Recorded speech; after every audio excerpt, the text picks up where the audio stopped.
जय हिंद, वंदे मातरम। सभी छात्रों का सनराइज करियर एकेडमी के ऑनलाइन प्लेटफॉर्म में बहुत बहुत स्वागत है। और आज हम अपने सिंधु घाटी सभ्यता यानी प्राचीनतम इतिहास, जो हमारे भारत का प्राचीनतम इतिहास है, उसकी सीरीज सिंधु घाटी सभ्यता या फिर बोल सकते हो हड़प्पा सभ्यता, इसको हम आगे बढ़ाने का काम करेंगे। और जैसा कि पिछली सीरीज में हम ये पता लगा रहे थे कि कौन सी जगह से क्या क्या पाया गया, कौन सी जगह से क्या क्या पाया गया।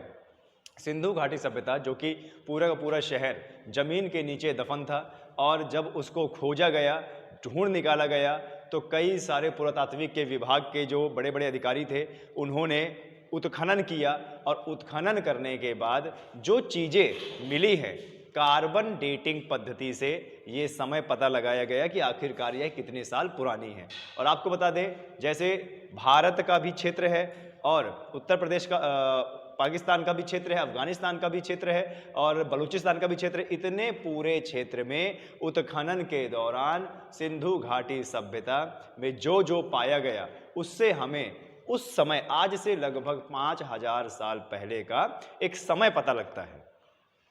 एक चीज पता चलती है कि उस समय आज से 5000 साल पहले कैसे लोग जीवन यापन करते थे। ठीक है, चलिए तो हम अपने सीरीज को आगे बढ़ाते हैं। उससे पहले थोड़ी सी विशेष सूचना, और अभी आप सभी छात्रों के लिए सनराइज करियर एकेडमी, ध्यान दीजिएगा, सनराइज करियर एकेडमी में ऑफलाइन बैचेस, कौन से बैचेस? ऑफलाइन बैचेस 17 अक्टूबर 2022 से शुरू हो रहे हैं। हमारे Sindhu offline sunrise career academy के ऑफलाइन बैचेस 17 अक्टूबर 2022 से शुरू हो रहे हैं। तो यहाँ पर पैरेलली 2 बैच चलाए जाएंगे, बैच 1 और बैच 2। अच्छा, ये किस चीज़ के होंगे? ये आगामी जैसे Uttar Pradesh police, SSC, GD, और जैसे बैंक है, और जैसे रेलवे है, और जैसे आपका दिल्ली पुलिस है, इन सब के बैचेस चलाए जाएंगे। तो बैचेस शिफ्ट में चलाए जाएंगे। पहला बैच जो 0 स्तर से चलेगा वह 9 बजे से लेकर 12 बजे तक, और दूसरा बैच जो चलेगा वह 12:30 बजे से और 3:30 बजे तक चलेगा। तो जो भी छात्र ऑफलाइन बैच में तैयारी करना चाहता है, वह सनराइज करियर एकेडमी में संपर्क करे। हमारा पता है ओम प्लाजा, ट्रैफिक चौराहा, करवी, चित्रकूट। चलिए आगे बढ़ते हैं। आज का टॉपिक है, उसको स्टार्ट करते हैं। देखिए, सिंधु घाटी सभ्यता का ये भाग 3 है, और इस वीडियो के माध्यम से हम आपको बताने की कोशिश करेंगे क्या क्या पाया गया। सबसे पहले इसी को रिसर्च कर लेते हैं। देखिए, सिंधु घाटी सभ्यता में उत्खनन के दौरान ये सब चीजें प्राप्त हुई, और जब इनकी कार्बन डेटिंग से उम्र निकाली गई तो पता चला कि आज से लगभग 5000 साल पहले सिंधु नदी के किनारे वहां पर लोग जीवन यापन किया करते थे। क्या करते थे? जीवन यापन किया करते थे। तो जो भी हमें वस्तुएं मिली उत्खनन के दौरान, तो उससे हमने पता लगाया कि आखिरकार किस प्रकार के लोग उस समय रहा करते थे, जीवन यापन किया करते थे, क्या खाते थे, क्या ओढ़ते थे, और क्या भगवान की पूजा करते थे, यानी इनके बारे में हमें पता चल रहा है। तो देखिए, एक बार इस इमेज को ध्यान से देख लेते हैं। उत्खनन के दौरान ये छोटे छोटे खिलौने मिले, बैलगाड़ी जैसी आकृति मिली, पक्षी जैसी आकृति मिली, और बैल जैसे आकृति मिली। तो इससे ये प्रतीत होता है कि उस समय के लोग बैलगाड़ी का इस्तेमाल करना बहुत अच्छे से जानते थे। गाड़ी के रूप में बैलगाड़ी हुआ करती थी। बैल यानी जानवरों को उन्होंने पालतू बना रखा था, और जानवरों से काम लेना उनको आता था। ठीक है, तो देखो यहां से क्या पता चल रहा है, इस इमेज से हमें क्या पता चल रहा है कि उस समय के लोग बैलगाड़ी का इस्तेमाल किया करते थे। एक जगह से दूसरी जगह जाने में बैलगाड़ी का इस्तेमाल किया करते थे। अब देखिए, यहां पर जरा देखिए, ये एक कब्र है जिसको बोलते हैं R37 सिमेट्री। क्या बोलते हैं? R37 symmetry. ये एक कब्र है, और कब्र में जब खोदा गया तो देखो एक कंकाल पड़ा है, और कंकाल नर कंकाल पड़ा है, और आप देख रहे हो इसी में मृदभांड पड़े हैं। क्या पड़े हैं? मृदभांड का मतलब क्या होता है? मिट्टी के बर्तन।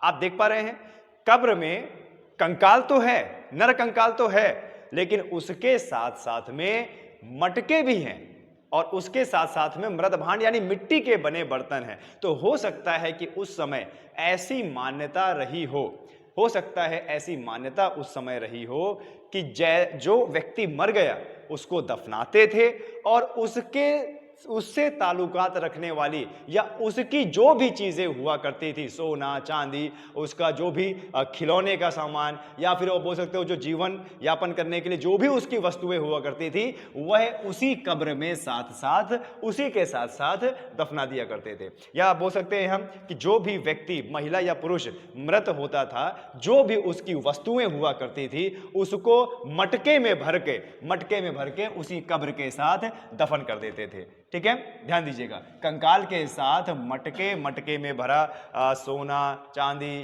तांबा और भी कई सारी चीजें इसमें दफन मिली हैं। तो उससे ऐसा प्रतीत होता है कि कंकाल तो दफनाया ही गया था और उसके साथ साथ में क्या क्या दफनाया गया था, और उसके साथ में क्या, उसकी बिलोंगिंग्स, उससे ताल्लुकात रखने वाली चीजें।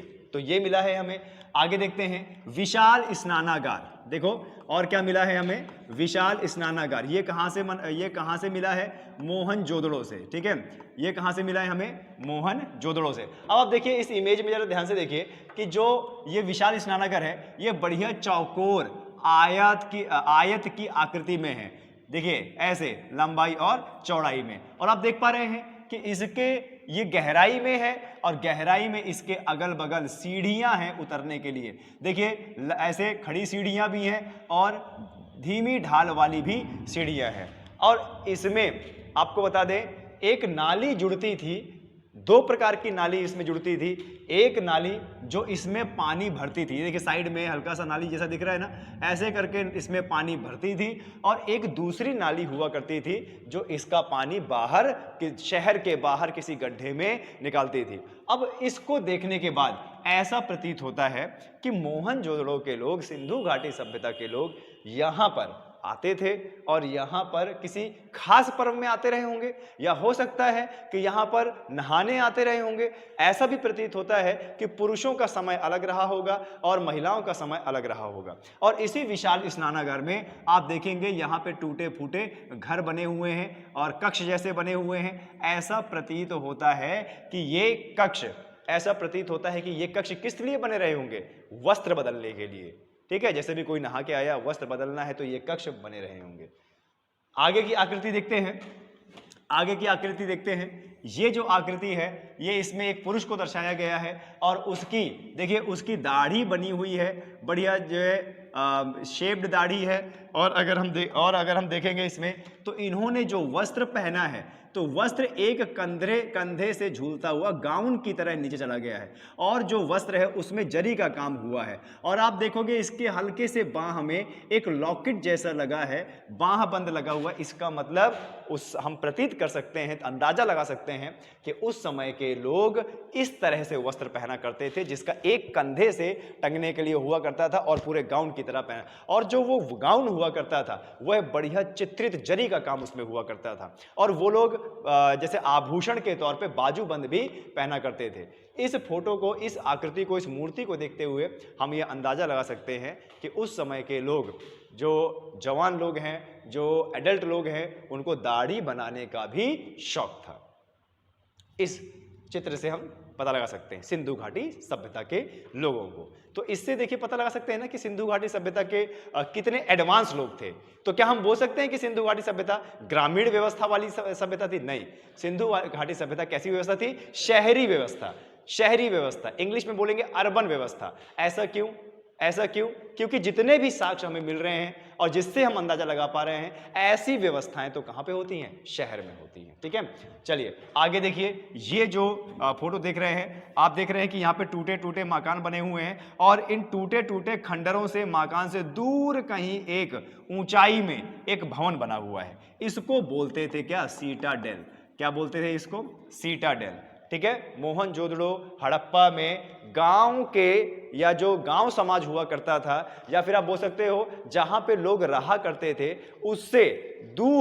उससे क्या है, दूर ऊंचाई पर एक भवन बनाकर रहा करता था, जिसे क्या बोलते थे? सीटाडेल। तो ऐसा प्रतीत होता है कि हो सकता है सिंधु घाटी सभ्यता के लोग उस भवन में जाके प्रार्थना, अर्चना या सभा करते रहे होंगे। अब वहां क्या करते रहे होंगे ये तो नहीं पता चला, लेकिन एक अंदाजा लगाया जा सकता है। यहाँ की जो लिपि है वो आज तक पढ़ी नहीं गई है। मोहनजोदड़ो से, ध्यान दीजिएगा, मोहनजोदड़ो से एक पशुपतिनाथ की मोहर प्राप्त हुई है। और पशुपति, ऐसे तो बहुत सारी मोहर, लेकिन देखिए ये सबसे बढ़िया सटीक मोहर है। इस मोहर में अगर आप ध्यान से देखेंगे तो ऊपर ये आकृति में कुछ लिखा हुआ है, ऐसी आकृति बनी है जिसमें कुछ लिखा हुआ है। लेकिन ये जो लिपि है, ये आज तक पता नहीं लगाई जा सकी कि आखिरकार यह किस प्रकार की ये क्या है, लिपि है। अब आपको बता दें, अगर इसको पढ़ा जा सकता, आज अगर इसको पढ़ लेते, जो पुरातात्विक विभाग के लोग हैं, बड़े बड़े इतिहासकार हैं और खनन करते हैं, अगर इसको पढ़ लेते तो हमें सिंधु घाटी सभ्यता के बारे में और ज्यादा जानकारी मिलती, अत्यधिक जानकारी मिलती। ठीक है, चलिए, इस पशुपतिनाथ की मोहर में अगर आप ध्यान से देखेंगे तो एक आदमी बैठा है जिसके ऊपर मुकुट बना है और मुकुट में बने हैं 2 सींग। और इस मुकुट के नीचे की साइड अगर देखा जाए तो वो व्यक्ति है और योग साधना में बैठा है। जैसे लग रहा है जैसे आलती पालती मार के योग साधना में बैठा हुआ है अपने आसन में और योग कर रहा है। और इस पशुपतिनाथ के मोहर के अगल बगल देखेंगे तो देखो इसमें अनेकों प्रकार के जानवरों को दर्शाया गया है। देखिए, अगर आप पशुपतिनाथ, ये बीच में जो व्यक्ति बैठे हैं, इनके अगर ऊपर की तरफ देखेंगे तो ये आपको क्या दिखेगा, हाथी की आकृति। और नीचे देखेंगे ये जो जानवर है तो इनको देखने से ऐसे लग रहा है कि ये क्या है, चीता। और इधर देखेंगे, इनको अगर देखेंगे तो ऐसा लग रहा है ये कैसे, ये क्या है, गैंडा। और इन्हीं के नीचे एक और जानवर हैं जिनको जैसे आप क्या बोल सकते हो, भैंस। क्या है, भैंस या भैंसा जो भी है। ठीक है, और आप देखोगे कि इन पशुपतिनाथ जो ये योगी हैं, जो योग की साधना बैठे, इसी के नीचे 2 खेलते हुए हिरण। तो ऐसा प्रतीत होता है कि इनको सिंधु घाटी सभ्यता के लोगों ने जानवरों का देवता बताया गया हो। क्या बताया गया हो, जानवरों का देवता बताया हो सकता है कि ये जैसे सिंधु घाटी सभ्यता के लोगों के पास कई सारे पालतू जानवर थे, जैसे भेड़, बकरियां, भैंस और ऊंट, और आप बोल सकते हो जैसे बैल, और भी गाय है। तो इतने सारे इनके पास पालतू जानवर थे और पालतू जानवरों का यह दूध निकालते थे और दूध का प्रोडक्ट बनाते थे। क्या बनाते थे, दूध का प्रोडक्ट बनाते थे। अब दूध का प्रोडक्ट बनाने से ऐसा प्रतीत होता है कि ये जानवर सभी के सभी पालतू रहे हों और दूध के प्रोडक्ट का यह मेसोपोटामिया, मिस्र, यूनान, अरब में व्यापार करते थे। अब व्यापार करने से इनका फायदा हो रहा है तो हो सकता है कि इन्होंने एक मोहर बनाई हो जिसमें एक भगवान को दर्शाया हो कि भैया ये हमारे जानवरों के देवता हैं। ठीक है, अब देखिए, जैसे हाथी दिखाया गया, जैसे गैंडा दिखाया गया, भैंसा दिखाया गया, चीता दिखाया गया, हिरण दिखाया गया, इससे तो हम यही अंदाजा लगा सकते हैं कि सिंधु घाटी सभ्यता के लोगों को इन जानवरों की पहचान थी। ठीक है, आगे बढ़ते हैं। देखिए, इस मूर्तियों, ये भी मूर्तियां पाई गई हैं। कुछ पत्थर की बनी मूर्ति थी, कुछ मिट्टी की बनी मूर्ति थी और कुछ कांस्य की बनी मूर्ति थी। किसकी, कांस्य की बनी मूर्ति थी। देखिए, ये जो मूर्ति पाई गई है ये एक महिला की मूर्ति है और जैसे इसमें मुकुट बना हुआ है और बहुत साज सज्जा के साथ ये बनी हुई, तो ऐसा प्रतीत होता है कि हो सकता है यह मातृ देवी की मूर्ति रही हो। किसकी, मातृ देवी की मूर्ति, या बोल सकते हो मातृ शक्ति की मूर्ति, मातृ शक्ति की मूर्ति रही हो, है ना। हो सकता है देवी माँ इनको बोलते रहे हो सकता है कि सिंधु घाटी सभ्यता में इनकी पूजा करते रहे हों। और एक नृत्य करती हुई नग्न अवस्था में, ध्यान दीजिएगा, नृत्य करती हुई नग्न अवस्था में कांस्य की बनी मूर्ति पाई गई है। इससे यह प्रतीत लगाया जा सकता है, हो सकता है कि उस समय के लोग मनोरंजन के लिए महिलाओं को नग्न अवस्था में डांस करवाते रहे हों।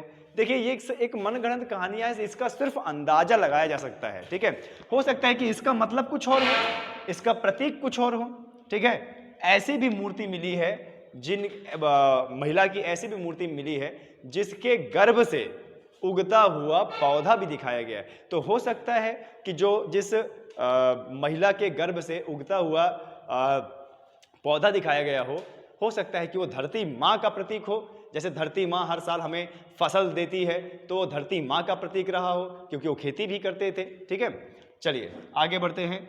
ये देखो, नर्तिका की मूर्ति, नग्न अवस्था में नृत्य की मूर्ति। देखो इन्होंने क्या है, मनके पहना है और अपने हाथ में देखो बैंगल्स पहना है, चूड़ी पहना है। तो इससे प्रतीत होता है कि उस समय के लोग बैंगल, चूड़ी, लॉकेट, बाजूबंद ये सब पहनते थे। और ये सब पहनते थे और ये सब बनते भी थे। इनके कारखाने मिले हैं, जैसे कालीबंगा में चूड़ी बनाने के कारखाने मिले हैं। चलिए आगे बढ़ते हैं, आगे बढ़ते हैं।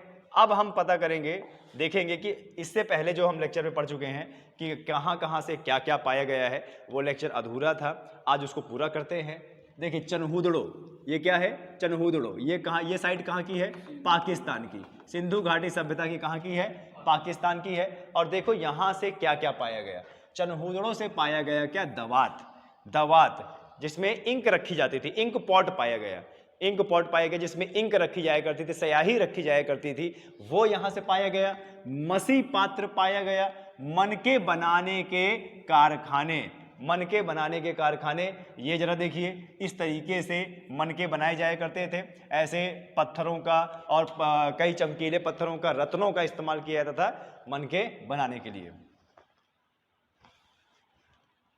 झूकर संस्कृति एवं झांगर संस्कृति के अवशेष यहां पर प्राप्त हुए हैं। अलंकृत हाथी, अलंकृत हाथी, हो सकता है कि वहां के लोगों ने हाथी को देखा रहा हो और हाथी के आकृति पत्थर से बनाई हो और फिर उसको अलंकृत भी किया हो, चमकीले चमकीले पत्थर लगाए हों, चित्रित किया हो उन्हें, है ना। तो चनहूदड़ो से क्या और क्या पाया गया है, अलंकृत हाथी और एक कुत्ते द्वारा बिल्ली का पीछा करते पद चिन्ह, एक कुत्ते द्वारा बिल्ली का पीछा करते पद चिन्ह। हो सकता है कि ईंट, कच्ची ईंटें सुखाने के लिए रख दी हो और एक बिल्ली वहां से गुजरी हो और बिल्ली का पीछा पालतू कुत्ते ने किया हो, तो वो बिल्ली ईंटों के ऊपर से भाग गई और कुत्ता उसके पीछे पीछे भागा, तो उन ईंटों में कुत्ते और बिल्ली के पंजे बने। जैसे आपको इसमें देखने को मिल रहा होगा कि ये जो कुछ ईंटें हैं और ईंटों में ये पद चिन्ह बने हुए हैं, तो इससे आप प्रतीत कर सकते हो कि उस समय के जो बिल्ली और कुत्ता हुआ करते थे, ये क्या हुआ करते थे, पालतू हुआ करते थे।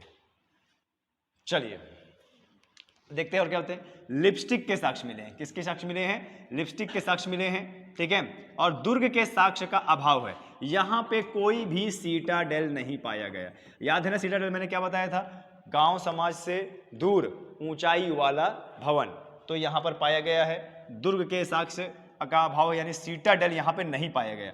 काफी बार पूछा जाता है कि इनमें से कौन सी जगह पर सीटाडेल या ऊंचाई वाला दुर्ग भवन नहीं पाया गया, तो आंसर क्या है, चनहूदड़ो। आगे, मोर की आकृति के मिट्टी के बर्तन, मोर की आकृति के मिट्टी के बर्तन, इसका मतलब तो यही है कि उस समय के लोगों को मिट्टी के बर्तन, मिट्टी के बर्तन सॉरी उस समय के लोगों को मोर भी पता रहता रहा हो, तभी तो उन्होंने मिट्टी का मोर की आकृति का खिलौना बनाया, है ना, यानी उन्होंने मोर देखा रहा होगा। आगे बढ़ते हैं। बाढ़ द्वारा विनाश का साक्ष्य, क्योंकि सिंधु घाटी सभ्यता और कई नदियों के किनारे रहा करते थे, तो हो सकता है कि कभी बारिश ज़्यादा हुई हो और वर्षा ज़्यादा हुई हो, तो वो लोग बाढ़ को देखे रहे हों और बाढ़ से होने वाला विनाश भी उन्होंने अपने सामने देखा हो, तो उन्होंने बाढ़ से होने वाले विनाश की आकृति बनाई थी कि जब बाढ़ आती है तो इस प्रकार का विनाश होता है। तो ये चनहूदड़ो से मिला है। और क्या मिला है, देखो सीप के आभूषण, क्योंकि नदी के किनारे रहा करते थे, ये देखिए इस प्रकार से ये लोग आभूषण बनाते थे और एक एक चीज़ को जोड़ते थे, गले में पहनते थे, बाजू बंद लगाते थे, कमर बंद लगाते थे, और कुछ पत्थर के बने, कुछ सीप के बने, कुछ लकड़ियों के बने, कुछ सोना चांदी के बने, ऐसे आभूषण बनाया करते थे ये लोग, ठीक है। ध्यान दीजिएगा, सबसे ज़्यादा आभूषण बनाने में सीप का इस्तेमाल हुआ। किसका, सीप का। ये सीप मिलती नहीं है समुद्र में, नदियों में, या बालू के साथ साथ जो सफ़ेद सफ़ेद कौड़ियाँ जैसे रहती हैं, तो उसके आभूषण ये लोग बनाते थे। तो ये कहाँ पे मिले हैं हमें, चनहूदड़ो में। चलिए आगे बढ़ते हैं। अब देखो बनावली में क्या मिला है, ठीक है। ये जो बनावली है, ये जो बनावली है, ये कहाँ का था, हरियाणा का सिंधु घाटी सभ्यता क्षेत्र था। और कौन सी नदी के किनारे, घग्गर नदी के किनारे, ठीक है, घग्गर नदी के किनारे ये बसते थे, ठीक है। अब देखो यहाँ से क्या क्या मिला है, यहाँ से हमें मिला है कार्नेलियन के मनके, कार्नेलियन के मनके यहाँ से प्राप्त हुए हैं। और क्या प्राप्त हुआ है, तांबे के बाणाग्र, तांबे के बाणाग्र। आपका होमवर्क है कि ये बाणाग्र क्या था, इसको ढूंढ निकालना और कमेंट में बताना, ठीक है। इसके बाद देखिए क्या है, हल की आकृति के खिलौने, ये जरा देख रहे हो, हल की आकृति के खिलौने मिले हैं सिंधु घाटी सभ्यता के। इससे यह प्रतीत होता है कि कुछ इस प्रकार के हल का इस्तेमाल सिंधु घाटी सभ्यता में किया जाता रहा होगा।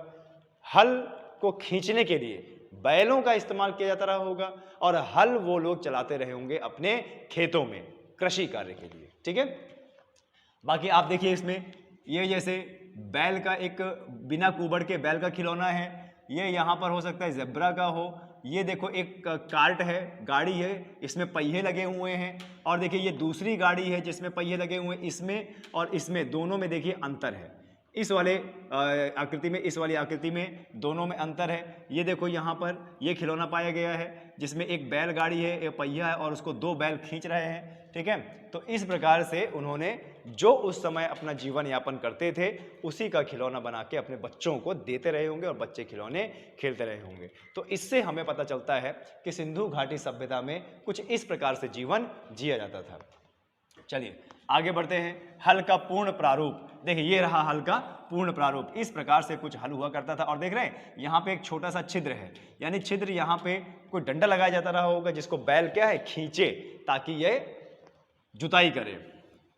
हड़प्पा पूर्व एवं हड़प्पा कालीन संस्कृति का साक्ष्य मिला है। हड़प्पा से पहले और हड़प्पा के समय में जो संस्कृति उस समय चला करती थी उसके साक्ष्य मिले हैं। पहिए के निशान मिले हैं, कहीं कहीं पर जैसे बैलगाड़ी गई होगी तो पहिए धंसे हुए होंगे तो वो धंसने के साक्ष्य मिले हैं। अब जैसे अब गांव में क्या होता है, जैसे बारिश होती है ना, बारिश होती है तो जो वहाँ के बारिश होने के बाद जैसे मिट्टी होती है और मान लीजिए कोई ट्रैक्टर चला गया तो ट्रैक्टर के निशान बन जाते हैं कि नहीं। और फिर जब वो मिट्टी सूख जाती है तो आपको बढ़िया ट्रैक्टर के पीछे वाले पहिए के बढ़िया निशान दिखते होंगे ना। तो इस प्रकार के पहिए, बैलगाड़ी के पहिए के निशान मिले हैं। जुते हुए खेत के अवशेष मिले हैं। देखिए हो सकता है कि उन्होंने खेती करना शुरू किया हो अगले सीजन की, और जब खेती किया हो तो खेत को जोता गया हो, और खेत को जब जोता गया हो और बुआई का समय आया गया हो तो उसी समय सिंधु घाटी सभ्यता में हो सकता है बाढ़ आई हो या महामारी आई हो या अकाल आया हो और पूरी की पूरी सिंधु घाटी सभ्यता क्या हो जाए, नष्ट हो जाए। तो खेत तो वैसे ही जूते जूते पड़े रहे, और जब वो खेत धीरे धीरे दफन होने लगे और 1921-22 में जब इसका उत्खनन किया गया तो वैसे ही कैरियां मिली। देखिए ये ध्यान से देखिए, ये है जो हमें फोटो मिली है इंटरनेट के माध्यम से, ये वो जुते हुए खेत के साक्ष्य थे। आप देख रहे हैं इसमें लंबी लंबी कैरियां हैं, ऐसे करके देख पा रहे हैं। तो यही जो कैरियां थी इन्हीं से पता लगाया गया कि ये खेत रहा होगा और इसमें वो खेती करते रहे होंगे और हल के इस्तेमाल से इसमें जुताई होती रही होगी। ठीक है, तो जुते हुए खेत हमें कहाँ मिले हैं, बनावली में। और बनावली कहाँ पे, हरियाणा भारत में, घग्गर नदी के किनारे। चलिए और देखते हैं। अब आता है रंगपुर। रंगपुर ये भी हमारा सिंधु घाटी सभ्यता का क्षेत्र था। अब रंगपुर में अगर देखेंगे तो क्या मिला है, चावल व बाजरे की भूसी। क्या मिली है, चावल व बाजरे की भूसी। चावल और बाजरा की भूसी का मतलब होता है उसके ऊपर का छिलका, है ना, उसके ऊपर का क्या है, छिलका। तो देखो ये आपको बता दे, घर के अंदर पत्थरों से और ईंटों से घर बने हुआ करते थे और जहां पे घर बना हुआ करते थे उसकी जो फर्श है वहां पर ये धान और जो ये किसकी है, धान और बाजरे की भूसी मिली है। और देखो मिट्टी के जो बर्तन हैं, मिट्टी के जो बर्तन थे इसके अंदर भी धान और बाजरे की भूसी मिली है। इसका मतलब उनको यह पता था, उनको यह आता था कि जो चावल है, धान है, जो बाजरा है, उसके अंदर का बीज खाया जाता है, कचड़े को नहीं खाया जाता, भूसी को नहीं खाया जाता। लेकिन उन्होंने ये भी पता लगा लिया रहा होगा कि ये जो भूसी है उसको हम जानवर को खिला सकते हैं। किसको, जानवर को खिला सकते हैं। इसीलिए ये धान और बाजरे की भूसी का क्या करते थे, संग्रह करते थे। क्या करते थे, संग्रह करते थे। ठीक है, आगे बढ़ते हैं। मातृ देवी की मूर्तियों का पूर्ण अभाव था। यहाँ पे कोई मातृ देवी की मूर्ति नहीं पाई गई है। लेकिन फिर भी मैंने आपको एक इमेज दी है कि आखिरकार मातृ देवी की मूर्ति कैसे हुआ करती थी। देखिए यहाँ पर एक महिला की मूर्ति है, महिला ने बढ़िया मुकुट लगाया हुआ है, कान में कुंडल पहने हुए हैं और ऐसे वस्त्र पहना हुआ है। देखिए यहाँ पे आभूषण भी पहने हुए हैं और कमर से भी इन्होंने आभूषण और वस्त्र पहने हुए हैं। तो हमें पता लगता है कि हमें इससे पता लगता है कि उस समय महिलाओं के कुछ इस प्रकार के वस्त्र रहते रहे होंगे। और ऐसी मूर्तियां बहुत पाई गई हैं। तो ऐसा प्रतीत होता है कि सिंधु घाटी सभ्यता में यह मात्र देवी शक्ति या मात्र शक्ति की मूर्ति रही हो सकता है इनकी पूजा करते रहे हो उस समय के लोग। लेकिन रंगपुर में इस मात्र देवी मूर्ति का पूरा क्या है, अभाव है। यानी रंगपुर से ये मूर्तियां नहीं पाई गई। ठीक है, आगे बढ़ते हैं। अशोक की मृण मूर्ति। अशोक का मतलब क्या होता है, घोड़ा, घोड़े की मृण मूर्ति। तो देखिए जरा, ये यहाँ पर एक इमेज है, ये कुछ इस प्रकार से बनी हुई है जैसे घोड़ा दिखाया गया है, लेकिन कैसा घोड़ा, मृत घोड़ा, मरे हुए घोड़े की मूर्ति बनाई गई है। यानी हो सकता हो कि भाई जब घोड़ा तो वैसे कभी बैठता नहीं है, लेकिन जब मर गया तो गिर गया होगा, तो उन्होंने देखा होगा अरे अचानक ये कैसे हो गया, ये घोड़ा तो कभी बैठता नहीं है और ये गिर गया। तो हो सकता है कि उसको उन्होंने अलंकृत या पत्थरों से उसका आकार बना दिया गया हो। ठीक है, चलिए आगे देखिए। अलंकृत व चिकने मृत भांड। अलंकृत और चिकने मृत भांड। मृत भांड का मतलब क्या होता है, मिट्टी के बर्तन। और अलंकृत मतलब जरी का काम हुआ हो, उसमें डिजाइन बनाया गया हो। ठीक है, जरा देखिए, ये मिट्टी के बर्तन हैं। अभी क्या बोला गया है, अलंकृत व चिकने मृद भांड। अलंकृत मतलब देखिए ये मिट्टी से बने बर्तन हैं, और देखिए किस प्रकार से इसमें कारीगरी की गई है, किस प्रकार से इसको अलंकृत किया गया है। और देखने में लग रहा है ना चिकना है ना, चिकना है मतलब पॉलिश भी किया गया होगा। यानी उनके पास ऐसे रसायन भी थे जो मृद भांड को उसके पकने के बाद पॉलिश किया करते थे। आए समझ में? आगे बढ़ते हैं। और क्या मिला है देखिए, लाल अभ्रक जिसमें हत्थेदार कटोरा, लाल अभ्रक जिसमें हत्थेदार कटोरा और बाहर की ओर फैले रिम वाला छोटा सा बर्तन हुआ करता था। जैसे कोई कटोरा नहीं होता, कटोरे से ऐसे आकृति होती है, तो जो कटोरा ऐसे है फिर बाहर की तरफ उसकी आकृति आ जाए, वही क्या होता है, रिम होती है उसकी। ठीक है, आगे बढ़ते हैं। पांडु रंग की बर्तन जिसमें घड़े और तश्तरियां थी और खुरदरे धूसर मृद भांड। यानी ऐसे भी बर्तन पाए गए हैं जिसकी सतह क्या हुआ करती थी, खुरदरे रहा करती थी, है ना। आपने देखा होगा गांव खेड़े में सिंपल मटके भी बनते हैं और वो हल्का सा खुरदरे रहते हैं। और अगर आप ऐसी जगह पे जाएंगे जहां पे मटके बनाने का कारखाना है, मटके, तो आपने देखा होगा मटके प्लेन भी रहते हैं, मटके चित्रित भी रहते हैं, उनको पॉलिश भी किया जाता है, जो हम अपने शोकेस में रखते हैं और लगाते हैं। ठीक है, चलिए आगे बढ़ते हैं। ये था रंगपुर का। आगे बढ़ते हैं क्या, आलमगीरपुर। किसका है, आलमगीरपुर। अब सबसे पहले ये आलमगीरपुर का नाम आया है, तो आलमगीरपुर में आप लोगों को ये पता होना चाहिए कि ये जो आलमगीरपुर है ये हिंडन नदी के किनारे था।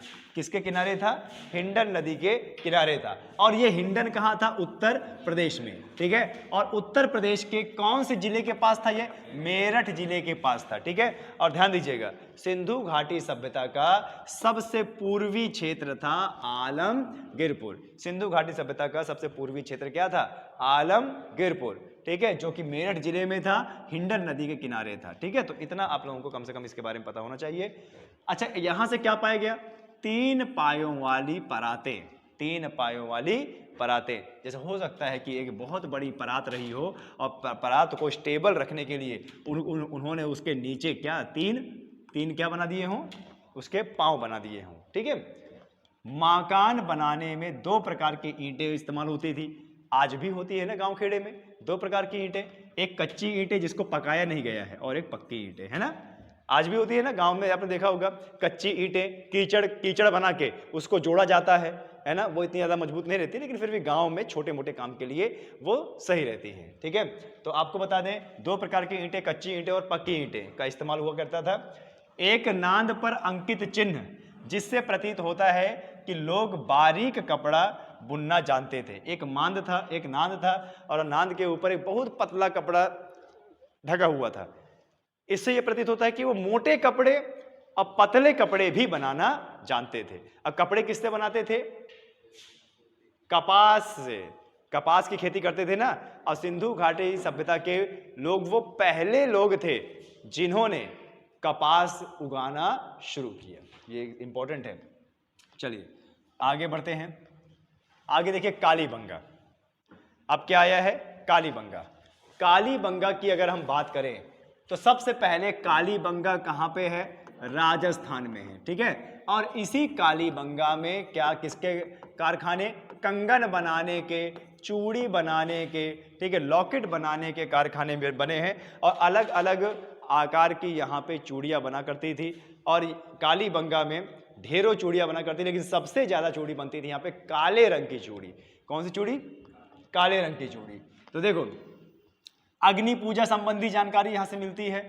भाई सीधी सी बात है, कांच को अगर बनाना है, कांच की चूड़ियाँ बनानी है तो भट्टी तो होगी, तो हो सकता रहा होगा भट्टी जलाने से पहले वह उसकी पूजा करते रहे हों, फिर अपना कार्य शुरू करते रहे हों। और क्या मिला है? चिमनी का साक्ष्य मिला है। भाई कहीं अगर भट्टी होगी तो धुआं निकलने के लिए चिमनी तो बनाएंगे ही बनाएंगे, और अक्सर हमने देखा है कि जहां भट्टी जलती है उसी के ऊपर से चिमनी रहती है। तो ऐसे कुछ साक्ष्य मिले होंगे वहां पे। कच्ची ईंटों की किलेबंदी के साक्ष्य, देखिए कच्ची ईंट, और ये देखिए यहाँ पे क्या है, कच्ची ईंटें पाई गई है ना, ये कच्ची ईंटें, कच्ची ईंटों से घर बने हुआ करते थे, और कच्ची ईंटों को जोड़ने के लिए क्या है, कीचड़ का इस्तेमाल हुआ करता था। हवन कुंड पाए गए हैं, बड़े बड़े हवन कुंड पाए गए हैं, बड़े बड़े भट्टियां पाई गई हैं। हल का निशान पाया गया है। चना और सरसों के एक साथ उगाए जाने का साक्ष्य भी हुआ। आज भी चना सरसों एक साथ उगाते हैं ना, यानी ये प्रक्रिया आज से लगभग 5000 साल पहले की है, ध्यान दीजिएगा। अब चना और सरसों से भी वो अवगत थे, उसकी भी खेती किया करते थे। चूड़ियां, पक्की मिट्टी और तांबा से निर्मित क्या चूड़ियां, ठीक है, कांच की भी चूड़ियां मिलती थी। बैलगाड़ी के अस्तित्व का अप्रत्यक्ष प्रमाण, देखिए ये कुछ इस प्रकार से बैलगाड़ी हुआ करती थी। देखो बच्चों के लिए खिलौने बनाए थे ना, छोटे छोटे पहिए बना दिए। अब बैल तो मिट्टी के हैं, पत्थर के हैं, ये तो भाग नहीं सकते, तो बैलों में भी इन्होंने क्या लगा दिए, पहिए लगा दिए, है ना। भाई बच्चों को तो उनको चलाना है ना कैसे भी करके। अब अभी बताइए, बच्चों का इतना बड़ा खिलौना होता है, उसमें घोड़ा बना देगा, अब वो घोड़ा दौड़ेगा थोड़ी ना, इसलिए घोड़े में क्या करते हैं, पहिए लगा देते ताकि बच्चा उसको खींचता रहे और उससे चलता रहे। आगे देखिए, तंदूर, आंगन में खाना पकाने का साक्ष्य। तंदूर होता है ना, जमीन को खोद देते हैं और उसको गर्म कर देते हैं, उसको पका देते हैं पूरा पूरा, है ना। चलिए, ये चीज हुआ। तांबे के मनके पाए गए हैं, और क्या पाए गए हैं, तांबे के मनके पाए गए हैं, ठीक है, तांबे के मनके यहां से पाए गए। देखो इस प्रकार की कुछ चूड़ियां हुआ करती थी, तांबे की चूड़ियां, तांबे की चूड़ियाँ, कांस्य की चूड़ियाँ, और आप बोल सकते हो कि मिट्टी की चूड़ियाँ और कांच की चूड़ियाँ, बहुत सारी चूड़ियाँ बनती थी। और ऐसा प्रतीत होता है कि चूड़ियाँ खास अवसरों पे अलग और आम दिनों पर अलग पहनी जाया करती थी, ठीक है। चलिए और देख लेते हैं कि इस कालीबंगा से और क्या क्या मिला है। कालीबंगा से मिला है हमें मातृ देवी की मृत मूर्ति का अभाव है, यहाँ पे मातृ देवी की मूर्तियां नहीं मिली हैं। सांड की खंडित मृण मूर्ति मिली है। खंडित मृण मूर्ति का मतलब क्या होता है, टूटी हुई मृण मूर्ति, ठीक है। सिलबट्टे का साक्ष्य मिला है, यानी कोई चीज पीसने के लिए ये क्या करते रहे होंगे, सिलबट्टे का इस्तेमाल। आज भी देखो सिलबट्टे का इस्तेमाल होता है ना, गांव खेड़े में अगर जाएंगे तो अगर सब्जी बनती है तो आज भी सिलबट्टे का इस्तेमाल किया जाता है, ठीक है। अलंकृत ईंटें मिली हैं और राजमुंदक सीलिंग्स मिली है। भूकंप का प्राचीनतम साक्ष्य मिला है। भूकंप कैसे मिला होगा, हो सकता है उन्होंने किसी पत्थर में दर्शाया गया होगा कि वायु जो धरती है वो क्या करती है, वाइब्रेशन करती है, कुछ हिलते हुए दिखाया गया होगा, या भूकंप आने से टूटती हुई बिल्डिंगें दिखाई गई होंगी, है ना।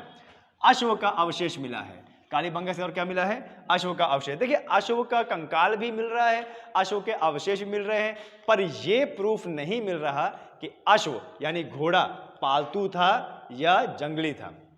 तो ऐसा प्रतीत होता है कि पालतू होने के तो कोई साक्ष्य मिल ही नहीं रहे। पालतू होने के जब कोई साक्ष्य नहीं मिल रहे तो जाहिर सी बात है घोड़ा ऐसे ही फिरता रहा होगा, ठीक है, और ऐसे ही उनकी जनसंख्या बढ़ती रही होगी। आगे चल के वैदिक काल में घोड़ा को अत्यधिक पालतू बनाया और उसको इस्तेमाल में लाना शुरू किया। क्यों? जब उसकी ताकत का अंदाजा हुआ कि जो घोड़ा है उसके अंदर बहुत ताकत होती है, दौड़ने की ताकत होती है। आगे देखिए, बॉस्टोफेदम शैली का साक्ष्य मिला, ठीक है, इसको सर्च करके कमेंट में आप बताएंगे। ऊंट की हड्डियां मिली। अब देखिए ऊंट की हड्डियां मिल रही हैं, इसका मतलब उस समय के लोगों को ऊंट की भी पहचान थी, ऊंट को भी वो जानते थे। आगे देखिए, लकड़ी की बनी नालियां। लकड़ी की बनी नालियां, वैसे व्यवस्थित नाली के प्रमाण तो हम देख ही चुके हैं इसमें, लेकिन ये कालीबंगा में लकड़ी की बनी नालियां, हो सकता है कि ये बहुत ज्यादा बड़ी न रही हो, एक ही घर में कुछ काम करने के लिए हो सकता है, या तेल या पानी को इधर से उधर ट्रांसफर करने के लिए लकड़ी की छोटी सी क्या बना दी, नालियां बना दी। और देखिए कालीबंगा से क्या क्या पाया गया है। कालीबंगा से पाया गया है मेसोपोटामिया की मोहर, अब मेसोपोटामिया की मोहर यहाँ पाई गई है और सिंधु घाटी सभ्यता की मोहर वहाँ पाई गई है। इससे क्या प्रतीत होता है? इससे ये प्रतीत होता है कि सिंधु घाटी सभ्यता का व्यापार कहाँ होता था? मेसोपोटामिया से, ठीक है। और मोहरों के माध्यम से ये लोग व्यापार किया करते थे। आगे, सुरती की ऊष्मा से पकी ईंटों का साक्ष्य। अब ये सुरती मतलब आप कुंड समझ सकते हो, जैसे ईंटों को पकाते हैं ना, ईंटों को भट्टा लगा देते हैं, तो ईंटों का भट्टा आप समझ सकते हो इसे।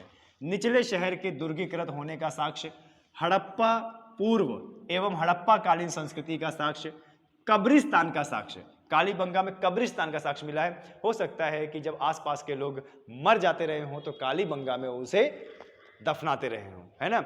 अब एक आदमी को दफनाएंगे तो चलो इसमें हम कब्रिस्तान नहीं बोल सकते, भाई खोदा गया होगा और एक के बाद कंकाल पाए गए होंगे, इससे क्या प्रतीत होता है कि ये कब्रिस्तान रहा होगा, ठीक है। और कालीबंगा में क्या पाया गया है? विकसित कुटीर उद्योग। कुटीर उद्योग का मतलब जैसे कालीन बनाना, जैसे चटाई बनाना, जैसे लकड़ी को आकार देना, तो इस तरीके के उद्योग कालीबंगा में बनते रहे होंगे। आज भी अगर आप राजस्थान के कालीबंगा में जाएंगे तो देखेंगे कि आज भी उसी समय की जो संस्कृति है वो चली आ रही है।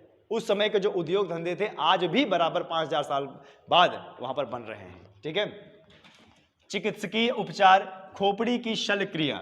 देखो, ऑपरेशन के भी साक्ष्य मिले हैं कि उस समय खोपड़ी का शल्य क्रिया का मतलब क्या होता है? ऑपरेशन हुआ करता था। भाई छोटे मोटे ऑपरेशन हो सकता है करते रहे हों, खोपड़ी को काटते रहे हों। उस समय के लोग इतने ज्यादा जानकार थे कि हो सकता है मेडिकल सुविधा भी वहां पे बढ़िया रही हो, ठीक है। चलिए आगे बढ़ते हैं। अब जरा देखते हैं सुरकोटदा। अब किसको देखते हैं? सुरकोटदा, ठीक है। सुरकोटदा में क्या क्या पाया गया है, किस प्रकार की चीजें सुरकोटदा में पाई गई हैं? और सुरकोटदा कहां पे था? गुजरात में। कहां पे था? गुजरात के कच्छ वाले इलाके में क्या था? सुरकोटदा। वो सुत का गेंडोर है, ठीक है। सुत का गेंडोर वो बलोचिस्तान यानी पाकिस्तान और ईरान वाले क्षेत्र में है ना, बॉर्डर में है, बलोचिस्तान और ईरान के बॉर्डर में है। और सिंधु घाटी सभ्यता का सबसे पश्चिमी क्षेत्र, सिंधु घाटी सभ्यता का सबसे पश्चिमी क्षेत्र क्या था? सुत का गेंडोर, ठीक है। सुरकोटदा, सुत का गेंडोर, सुरकोटदा सेम लगता है ना। आपको पता है जब प्रश्न आता है कि सिंधु घाटी सभ्यता का सबसे पूर्वी क्षेत्र, पश्चिमी क्षेत्र क्या था, तो सुत का गेंडोर तो बताएगा, ऑप्शन में सुरकोटदा भी रखेगा ताकि आप कंफ्यूज हो, ठीक है। चलिए और देखते हैं। बैल के पहिएदार मूर्ति पाई गई है, जो भी पिछले दिखाया, ये देखिए बैल की पहिएदार मूर्ति है ना, बच्चों को खिलौने के लिए बैल की पहिएदार मूर्ति बनाई गई। अस्थि कलश बनाया गया है। बड़ी चट्टान से ढकी एक कब्र। भाई कब्र जब खोदा गया होगा तो कब्र दिखी होगी और उस कब्र को एक बड़ी चट्टान से ढका रहा होगा। क्यों? ताकि कोई व्यक्ति उससे छेड़छाड़ ना करे, है ना। अंडाकार शव के अवशेष। यहाँ पे अंडाकार शव क्या, अंडाकार कब्र बोल सकते हैं। जरा देखिए, ये एक कब्र है जो खुद ही मिली थी और इसमें कंकाल मिला था, कंकाल के साथ कई सारे मृत भांड भी मिले थे। आप जरा देखिए, ये क्या ऐसे अंडाकार नहीं लग रहा है? ये देखिए ऐसे अंडाकार, तो इसी को बोला गया क्या, अंडाकार कब्र के साक्ष्य मिले हैं। आगे देखिए, पत्थर से ढके कब्र का साक्ष्य, पत्थर की चिनाई वाले भवनों के साक्ष्य, पत्थरों से बनाया भवन रहा होगा। अग्नि संघार का साक्ष्य, ईरानी तथा कुल्ली संस्कृति की कलाकृतियां का साक्ष्य। ईरान के भी कई सारे मोहर, वहां की अलंकृत ईंटें, वहां के अलंकृत पत्थर सिंधु घाटी सभ्यता में मिले हैं। यानी इनका जो व्यापार हुआ करता था वो बहुत अच्छे तरीके से और खुशहाली तरीके से व्यापार हुआ करता था पश्चिम के देशों से, ठीक है। आगे देखिए, निचले शहर के दुर्गीकृत होने का साक्ष्य, ठीक है। हड़प्पा के अधिवास के तीनों अवस्थाओं, पूर्व हड़प्पा, हड़प्पा और हड़प्पा का साक्ष्य इसमें मिला है। कहां से? सुरकोटदा से। और ये जगह कहां की थी भाई? गुजरात की। गुजरात के कौन सा इलाका? कच्छ वाला इलाका, ठीक है, ध्यान दीजिएगा। चलिए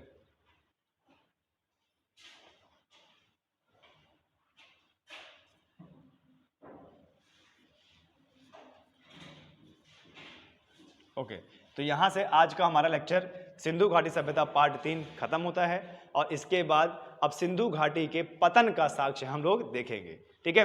अभी ये लेक्चर तो बाद में देखेंगे, लेकिन सिंधु घाटी सभ्यता का व्यापार व्यवस्था, क्या क्या व्यापार किया करते थे, कहां से कौन चीज आयात करते थे और कौन सी चीज का निर्यात करते थे, किन देशों से करते थे, ये मैप सहित देखेंगे।